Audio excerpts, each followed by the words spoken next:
இவ்வளவு தொகுதிகளில் தேர்தல் நடந்திருக்கு. ஸ்டாலின் அவர்களுடைய தொகுதியில் மட்டும் இப்படி ஒரு சிக்கல்னா அது எப்படி நம்பும்படியாக இல்லை. எந்த தொகுதி மட்டும் இல்லை, 108 தொகுதியில் என்னாலும் இதுதான் பிரச்சனை. நீங்கள் எலெக்ஷன் நடந்த 45 நாளைக்குள்ள எலெக்ஷன் நடந்த 108 தொகுதியில் என்னங்கன்னா விவிபேட் ஸ்லிப் என்னங்கன்னா இவிஎம் கவுண்ட்டும் விவிபேட் ஸ்லிப்பு மேட்சாக ஆகிருக்காது. இந்த ரிசல்ட் வந்திருக்காது. கவுண்ட் ஓட்டு போட்ட மக்கள் வந்து ஒரு ஓட்டு போட்டிருப்பாங்க, இவிஎம் கவுண்ட்டு வேறு காமிச்சிருக்கோம். ரெண்டு மேட்ச் ஆகாது. இது ரெண்டையும் காமிச்சா எலெக்ஷன் கமிஷன் எக்ஸ்போஸ் ஆகிரும்.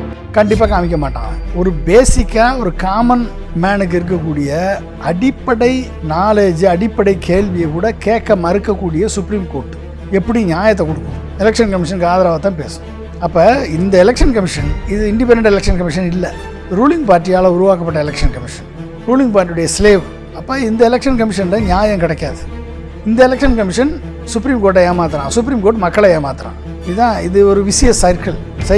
அப்போ எந்த ப்ராசஸை வச்சா அவர்கள் எக்ஸ்போஸ் ஆவாங்களோ, எந்த ப்ராசஸில் விவிபேட் ஸ்லிப்பையும் இவிஎம் கவுண்ட்டையும் என்னன்னா அவங்க எக்ஸ்போஸ் ஆவாங்களோ, அது ரெண்டையுமே அவாய்ட் பண்ணிவிட்டு எந்த ப்ராசஸை காமிச்சா நம்ம டெக்னிக்கலாக சீட் பண்ணலாம், டெக்னிக்கலாக ஃப்ராட் பண்ணலாம் அப்படின்றத கரெக்டாக எலெக்ஷன் கமிஷன் பண்ணி முடித்தாங்க. இதில் கலந்துக்கிறதே வேஸ்ட்டுன்றதை நான் ஏற்கனவே சொல்லியிருக்கேன். ஆலோர்ஜினா மூலமாக செங்கோட்டையன் வழியாக அவை முன்னவர் தான் இனிமேல் பேசுவார், இல்லை நாங்களாக பேசிக்குவோம், முதல்வர் பதில் சொல்ல மாட்டார், இல்லை அதையும் ப்ரொடெக்ட் பண்ண பார்த்தீங்க. உதயநிதி போன்ற ஆட்களுக்கு பதில் சொல்ல வேணா, நாங்களே பதில் சொல்லுவோம். அப்போ எதுக்கு கையெழுத்து போடாதீங்க? முதலமைச்சர் எதுக்கு கையெழுத்து போடுறீங்க? எதிர்க்கட்சி தலைவர் பேசுகிறதுக்கு பதில் சொல்ல மாட்டோம், நாங்களே சொல்லிக்கிறோம். நீங்கள் யாருக்கு பேசுறதுக்கு? ட்ரம்ப்புக்கு கேட்டால் தான் பதில் சொல்லுவீங்களா? இப்போ ட்ரம்ப்பை வேணால் வர சொல்லுவோமா? இங்கே உட்கார வந்து கேட்க சொல்லுவோமா? உங்களை பேப்பரை பார்த்தா பேச மாட்டீங்க, நியூஸு மீடியாட்ட பேச மாட்டீங்க, சட்டமன்றத்தில் உறுப்பினர்கள் பதில் சொல்ல மாட்டீங்க, எதிர்க்கட்சி தலைவருக்கு பதில் சொல்ல மாட்டீங்க. யாருக்கு சார் பதில் சொல்லுவீங்க? உங்களை மக்கள் தேர்ந்தெடுத்த மக்கள் கேட்டால் அதுக்கு பதில் சொல்ல மாட்டீங்களா? யாரை ஏமாத்துறீங்க? லிபர்டி தமிழ் நேயர்களுக்கு வணக்கம். இன்றைய நேர்காணலில் நாம் சந்திக்க இருப்பவர் அரசியல் விமர்சகர் டாக்டர் பொன்ராஜ் அவர்கள். வணக்கம் சார். வணக்கம் ஆசிஸ் சார். இந்த கொளத்தூரில் முன்னாள் முதல்வர் ஸ்டாலின் அவர்களுடைய அந்த தோல்வியில் ஒரு சதி இருக்குன்னு ஏற்கனவே சொல்லியிருந்தாங்க. அதில் 5 மிஷினில் கோளாறு இருக்குதுன்னு சொல்லி இப்போ கொண்டிருக்கிறாங்க தேர்தல் ஆணையமும். இவங்க வந்து ஸ்டாலின் அவர்கள் என்ன முடிவெடுக்கிறாங்களோ நாங்கள் வழக்கு போடுவோம்னு சொல்லியிருக்கிறாங்க. ஆனால் வந்து அங்கே விஎஸ் பாபு அவர்கள் சொல்கிறார், எந்த முறைகேடுமே நடக்கலை, இவங்க வந்து திட்டமிட்டு ஏதோ பரப்புகிறாங்கன்னு சொல்லி அவர் ஒரு பேட்டி கொடுத்துருக்கிறாரு. இந்த தேர்தல் முறைகேடு சம்மந்தமாக குறித்து உங்களுடைய பார்வை என்ன சார்? இது வந்து கொளத்தூரில் நடந்தது ஒரு ஐவாஸ், ஒரு டெக்னிக்கல் ஃப்ராடு, ஒரு ஏமாற்று சீட்டிங் வேலை. இதை வந்து எலெக்ஷன் கமிஷன் இந்த சீட்டிங்கை பெர்ஃபெக்டாக பண்ணி முடிச்சிருக்குன்னு அர்த்தம்.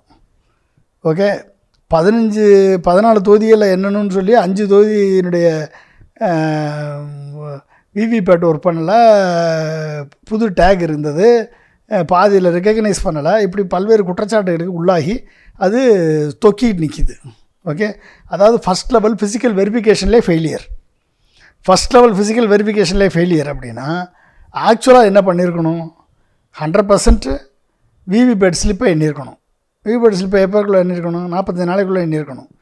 நீ வந்து 7 நாளைக்குள்ளே பெட்டிஷன் போடணும்னு சொல்லிவிட்டு 3 மாதம் கழித்து தான் நீ என்னன்றதுக்கு எலெக்ஷன் கமிஷன் 3 மாதம் கழித்து தான் எலெக்ஷன் கமிஷன் வந்து வரும் அப்படின்னா எப்படி வந்து அதை வந்து ஏற்றுக்கிறது சொல்லுங்கள்? அப்போ எந்த அளவுக்கு நீங்கள் வந்து ஃப்ராடு பண்ணுறீங்க? 3 மாதத்துக்குள்ளே தெர்மல் பிரிண்ட்டு அழிஞ்சு போகும். அப்போ விவிபேட் ஸ்லிப் எண்ண முடியாது. ஓகேவா? 45 நாளில் சிசிடிவி ஃபுட்டேஜ் அழிஞ்சு போகும், அதையும் பார்க்க முடியாது. 2 நீ செட் பண்ண ப்ராசஸ், 2 ப்ராசஸுமே ஃபேக் ப்ராசஸ். ஒரு ப்ராசஸ்ஸு பட்டன் அமுக்குனா ஏற்கனவே இருந்த ரிசல்ட்டு தான் திரும்பி வரும். ஏன்னா அதுதான் வந்து ஹேட்ச்டு ரிசல்ட்டு. அந்த ஹேட்ச்டு ரிசல்ட்டை திரும்பி எத்தனை வட்டம் பட்டன் அமுக்குனாலும் அதே தான் வரும். அப்போ நீ சொல்லக்கூடியது நாங்கள் ஏற்கனவே வந்த ரிசல்ட்டு ஃபார்ம் 20ல் இருக்க ரிசல்ட்டு வந்துருச்சு இந்த பாருங்கள் அப்படின்னு சொல்லி ஏமாற்றிடலாம். 1 சரி, அடுத்து என்னது? அதை ஃபுல்லாக எரேஸ் பண்ணிவிட்டு திரும்பி நம்ம மார்க் போல் கண்டக்ட் பண்ணுறேன்னு சொல்லி மார்க் போல் கண்டக்ட் பண்ணால் அப்போ வந்து ஹேட்ச் பண்ணாமல் சிம்பிள் லோடிங்கில் இந்த சின்ன செய்யணும்னு சொல்லாமல் விட்டுட்டா எல்லா சிம்பிளுக்கும் எவ்வளோ ஓட்டு போடுறோமோ அவ்வளோ ஓட்டு தான் வரும். அதுவும் ஏமாத்து வேலை. புரிஞ்சுட்டிங்களா? நீ வந்து ஒட்டுமொத்த சாஃப்ட்வேரை எரேஸ் பண்ணாமல் அதே சிம்பிளில் 0 பண்ணிவிட்டு திரும்பி ஓட்டு போட வச்சு காமிச்சிருக்கணுமா இல்லையா? ஓட்டு போட வச்சு காமிச்சிருந்தீங்கன்னா அதை வந்து ஏற்றுக்கலாம். அப்போ எந்த ப்ராசஸை வச்சா அவர்கள் எக்ஸ்போஸ் ஆவாங்களோ எந்த ப்ராசஸில் விவிபேட் ஸ்லிப்பையும் இவிஎம் கவுண்ட்டையும் என்னன்னா அவங்க எக்ஸ்போஸ் ஆவாங்களோ அது ரெண்டையுமே அவாய்ட் பண்ணிவிட்டு எந்த ப்ராசஸை காமிச்சா நம்ம டெக்னிக்கலாக சீட் பண்ணலாம், டெக்னிக்கலாக ஃப்ராட் பண்ணலாம் அப்படின்றத கரெக்டாக எலெக்ஷன் கமிஷன் பண்ணி முடித்தாங்க. இதில் கலந்துக்கிறதே வேஸ்ட்டுன்றதை நான் ஏற்கனவே சொல்லியிருக்கேன். பல்வேறு பேட்டிகளில் நான் அதை வேறு மிஷின் இருக்கிற அதில் வச்சு செக் பண்ணலாம் சொல்கிறாங்க. ஒத்துழைச்சா இப்போ அந்த சவுண்டு வரலான்னா வேறு மிஷின் இருக்குது, அதில் சிப்பு போட்டு செக் பண்ணிக்கலாம். நீங்கள் செலக்ட் எதுக்கு மிஷினை ஏங்க? மிஷினில் ஸ்க்ரூ நல்லா இருக்கா, மிஷினில் வந்து டிஸ்பிளே போர்டு சரியாக இருக்கா, மிஷினில் பெயிண்ட்டு கரெக்டாக அடிச்சிருக்கானா இல்லையா, இதெல்லாம் பார்க்குறதுக்கா என்ஆர் இளங்கோவும் திரு மு க ஸ்டாலின் வேணும்? அது உன் வேலை, எலெக்ஷன் கமிஷன் வேலை. எங்களுக்கு தேவை விழுந்த ஓட்டு, இவிஎம் கவுண்ட்டு ரெண்டும் எண்ணி காமி, ரெண்டு மேட்ச் ஆகுதான்னு காமி, அதானே வேணும். அதை எது வேணுமோ அதை விட்டுவிட்டு நீ தேவையில்லாமல் போய் இவிஎம் நல்லா இருக்கா, இவிஎம் வந்து அழுக்கு இல்லாமல் இருக்கா, இவிஎம்மில் வந்து பெயிண்ட்டு எரேஸ் ஆகிருக்கா இல்லையா, இவிஎம்மில் ஸ்க்ரூ கலண்டிருக்கா இல்லையா, இதெல்லாம் பார்க்குறதுக்கா டெக்னிக்கல் வெரிஃபிகேஷன்? இது எதுக்கு தேவை? இது என்ன தேவை? இதுதான் பண்ணணுமா? இவ்வளவு தொகுதிகளில் தேர்தல் நடந்திருக்கு. ஸ்டாலின் அவர்களுடைய தொகுதியில் மொத்தம் இப்படி ஒரு சிக்கல்னா அது எப்படி நம்பும்படியாக இல்லை. எந்த தொகுதி மட்டும் இல்லை, 108 தொகுதியில் என்னாலும் இதுதான் பிரச்சனை.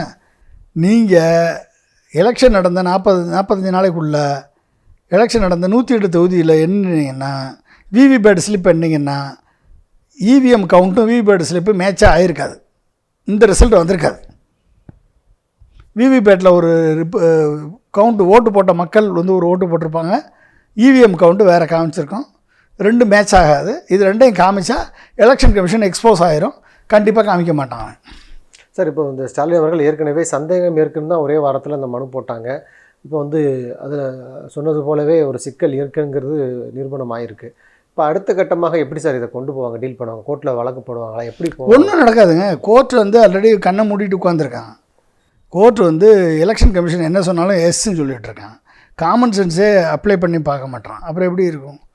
கோர்ட் வந்து ஒரு பேலட் பேப்பரை, பெரிய பேலட் பேப்பரை 4ஆக மடித்து 6ஆக மடித்து பொட்டியில் போட்டு எண்ணுறதுக்கும், அதை எடுத்து திரும்பி அதை அன்ஃபோல்டு பண்ணி அதை வந்து ஒவ்வொரு பெட்டியில் போட்டு எண்ணுறதுக்குரிய நேரத்தை அதை விட ஒரு சிம்பிள் ஸ்லிப்பை எடுத்து எண்ணுறதுக்கு நேரம் அதிகமாகுதுன்னு சொல்லி எலெக்ஷன் கமிஷன் சொல்கிறான்.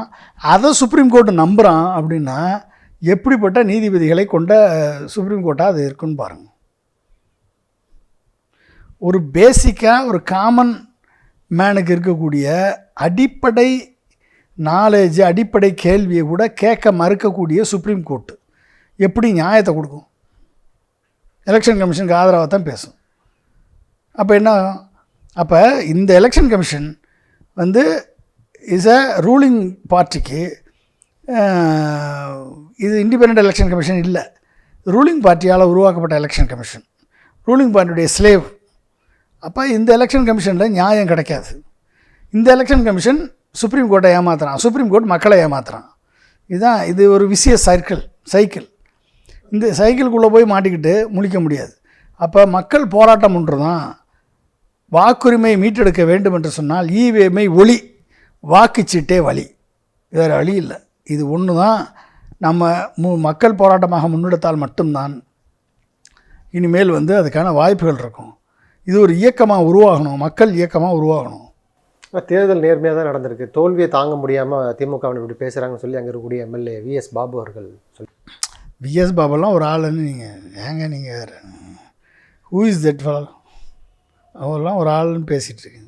இப்போ இந்த சட்டமன்ற கூட்டத்தொடர் தொடங்குவதற்கு முன்பாகவே உதயநிதி அவர்கள் கைது செய்யப்பட்டார். அவர் தகாத வார்த்தைகளை பேசிட்டார், அவமதிச்சிட்டாருன்னு சொல்லி கைது செய்யப்பட்டார். அப்புறம் விடுவிக்கப்பட்டார். தொடர்ச்சியாக திமுகவுடைய தொண்டர்களிலிருந்து, எம்எல்ஏலேருந்து இப்போ எதிர்க்கட்சி தலைவர் வரைக்கும் கைது பண்ண நாங்கள் தயார்னு சொல்லி அதை செஞ்சும் காட்டியிருக்கிறாங்க தாவேக அரசு. இது எப்படி சார் பார்க்குறீங்க? இது இதனுடைய எச்சரிக்கையாக பாருங்க. என்னது, தொண்டராக இருந்தாலும் சரி, எதிர்க்கட்சி தலைவராக இருந்தாலும் சரி, அநாகரிகமாக பேசுனீங்கன்னா, இல்லைனா எங்களுக்கு எதிராக பேசுனீங்கன்னா கைது செய்வோம் அப்படிங்கிற ஒரு எச்சரிக்கையாக பார்க்கலாமா? அநாகரிகமாக பேசுகிற தாவேகாவினுடைய பெண்கள், தாவேகாவினுடைய கட்சி வர்ச்சுவல் வாரியர்ஸ் எல்லாம் இவங்க கைது பண்ணிட்டாங்களா?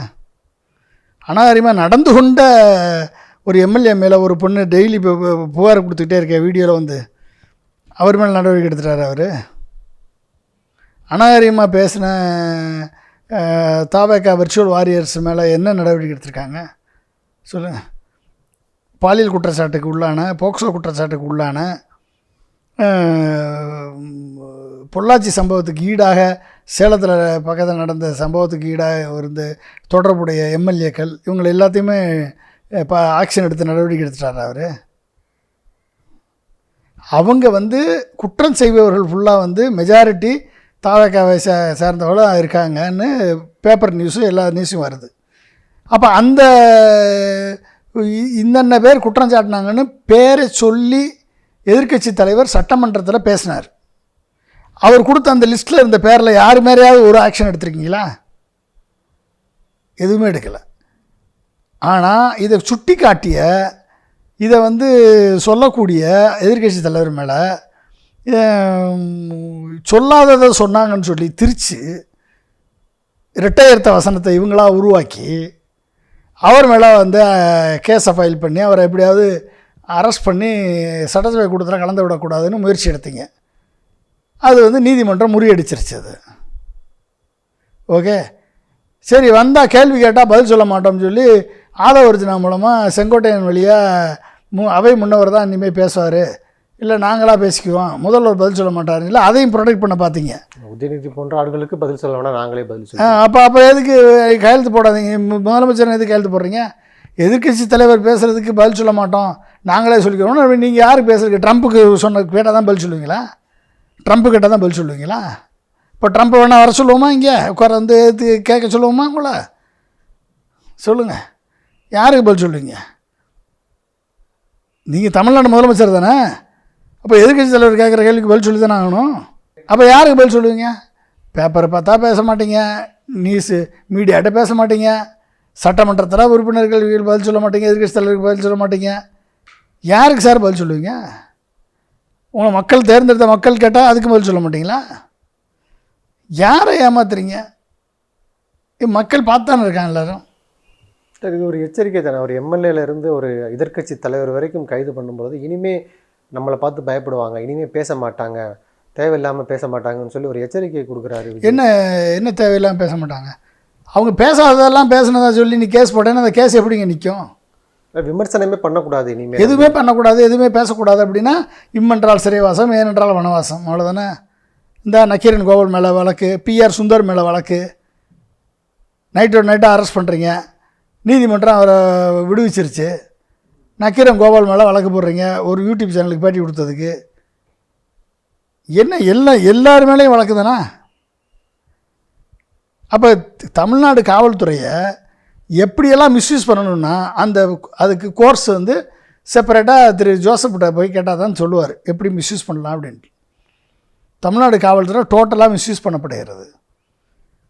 இதற்கு காவல்துறை அதிகாரிகள் உடந்தையாக இருந்தால் கண்டிப்பாக அவர்களும் இதற்கான விளைவுகளை சந்தித்தாக வேண்டும்.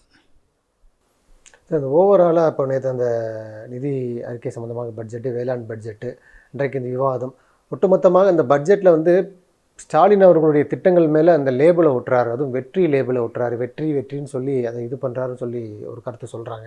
நீங்கள் எப்படி பார்க்குறீங்க ஓவராலாக அந்த பட்ஜெட் குறித்து உங்களுடைய பார்வை என்ன? இது அதாவது ஒரு இந்த கும்பாபிஷேகத்துக்கு போனீங்கன்னு வச்சுக்கோங்களேன். கும்பாபிஷேகத்துக்கு போனீங்கன்னா கும்பாபிஷேகம் முடிஞ்ச உடனே கலச தண்ணீர் இருக்கும், புனித தண்ணீர். அதை வேப்பலையை உள்ளே முக்கி அப்படி தெளிச்சு விடுவாங்க. தெளிச்சுட்டா எல்லாருக்கும் அந்த தண்ணி போய் சேரும். ஓகே, அது மாதிரி தான் இந்த பட்ஜெட். ஓகே, ஒரு பிரியாணி தட்டை எடுத்து ஒட்டுமொத்த காலையில் திருமண மண்டபத்துக்கே பிரியாணி சாப்பிட்டோம், இந்தாங்க எல்லாருக்கும் ஆளுக்கு 2 பருக்க அப்படின்னு சொன்னது மாதிரி ஒரு தின் ஸ்ப்ரெட்டட் வெல்ஃபேர் ஸ்கீம் உள்ள பட்ஜெட்டாக. அதுலேயும் சொன்ன வெல்ஃபேர் ஸ்கீமில் 10% கூட நிறைவேற்றலை. 10% நிறைவேற்றாத ஸ்கீம்லேயே 10% தான் கொடுத்துருக்காங்க. அப்படிங்கும் போதும் எல்லாமே thin spreaded budget. It will not give a desired impact, desired economic impact கொடுக்காது, மல்டிப்ளையர் எஃபெக்ட் கிடைக்காது. கேபிட்டல் எக்ஸ்பெண்டிச்சருமே ஸ்ப்ரெட் ஆகிருக்கு. டிஎம்கே கவர்மெண்ட்டை விட கேபிட்டல் எக்ஸ்பெண்டிச்சர் கம்மியாக தான் பண்ணியிருக்காங்க. அந்த கேபிட்டல் எக்ஸ்பெண்டிச்சருமே ஒரு டிசைர்டு இம்பேக்ட் கிரியேட் பண்ணாத அளவுக்கு தான் இவங்களுடைய பட்ஜெட் அமைந்திருக்கு. அது மட்டும் இல்லாமல் திமுக கொடுத்த திட்டங்களையும் நிறைவேற்றாமல் போயிருந்தா அதுக்கு வேறு வெற்றி ஸ்டிக்கர் ஒட்டாமல் இருந்திருந்தா இந்த பட்ஜெட் வந்து டோட்டலாக ஃப்ளாப் ஆகிருக்கும். ஏன்னா இப்போ எந்த புது திட்டங்களும் கிடையாது, எந்த இனோவேஷனும் கிடையாது. 1.5 ட்ரில்லியன் எக்கானமியை நாங்கள் அச்சீவ் பண்ணணும்னு ஒரு வார்த்தை இருக்குது. நாங்கள் 1.5 ட்ரில்லியன் எக்கானமி பண்ணிடுவீங்களா நீங்கள் அடுத்த 10 ஆண்டுகளில் அப்படின்னு நானும் ஆர்வமாக போய் உள்ளே போய் பார்த்தா பிம்பிளிக்கா பிளாப்பி இங்கே ஒன்றுமே இல்லைங்க. 1.5 ட்ரில்லியன் எக்கானமியை பேஸ் பண்ணணும் அப்படின்னா அடுத்த 10 ஆண்டுகளுக்கு 10 லட்சம் கோடி பொருளாதாரத்தில் பம்ப் ஆகணும். எடப்பாடி அவர்கள் விட்டு போகும்போது 20 லட்சம் கோடி பொருளாதாரம், ஸ்டாலின் அவர்கள் விட்டு போகும்போதும் 35 லட்சம் கோடி பொருளாதாரமாக உயர்த்தி விட்டுட்டு போனார். With two digit growth rate 11.19% growth ரேட்டில் கொண்டாந்து விட்டுட்டு போனார்.